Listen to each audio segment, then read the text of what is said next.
Un homme essuyait une table lorsqu'il remarqua un tyran en train de harceler une belle femme. Sans hésiter, elle s'avança pour l'arrêter. L'agresseur, sûr de lui, la menaça.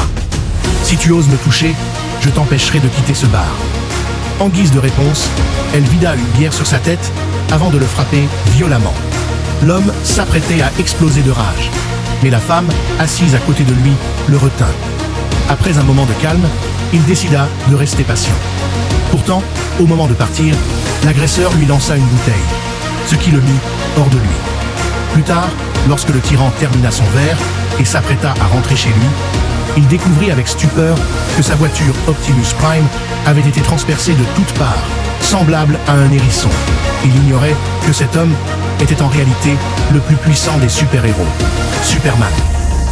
Un jour, Superman aidait sa mère dans les tâches ménagères lorsqu'elle lui demanda de s'en aller. Soudain, un vaisseau spatial extraterrestre apparut dans le ciel et toutes les lumières s'éteignirent, y compris la télévision. Une silhouette surgit alors à l'écran. C'était le général Zod, son ennemi juré. Zod déclara qu'un autre de ses ennemis vivait secrètement sur Terre depuis plus de 20 ans et qu'on devait le lui livrer sous 24 heures, sans quoi il détruirait la planète entière. Immédiatement, une chasse mondiale fut lancée pour retrouver Superman. L'enquête du gouvernement les mena jusqu'à sa petite amie, Xiaomei, par laquelle ils parvinrent à le capturer.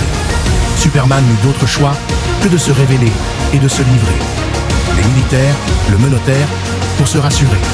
Mais lorsqu'il se retrouva face au commandant, les menottes furent immédiatement retirées.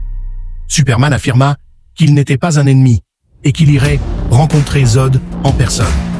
Il resta alors seul en première ligne, attendant l'affrontement. Au même moment, un autre exploit se produisait. Un homme, frère Kiang, courut à toute vitesse vers un avion volant au-dessus d'un immeuble de 10 000 mètres de hauteur.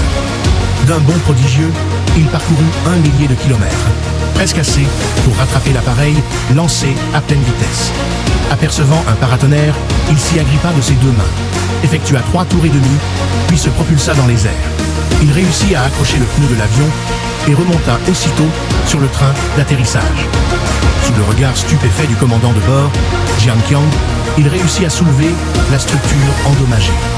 Le commandant sortit alors le train d'atterrissage restant et tenta un atterrissage d'urgence. La manœuvre incroyable de frère Qiang laissa la tour de contrôle bouche bée. Personne n'aurait imaginé qu'un homme d'un tel courage puisse exister. L'avion finit par se poser sans encombre grâce au système hydraulique. Tous les passagers eurent la chance de s'en sortir indemnes.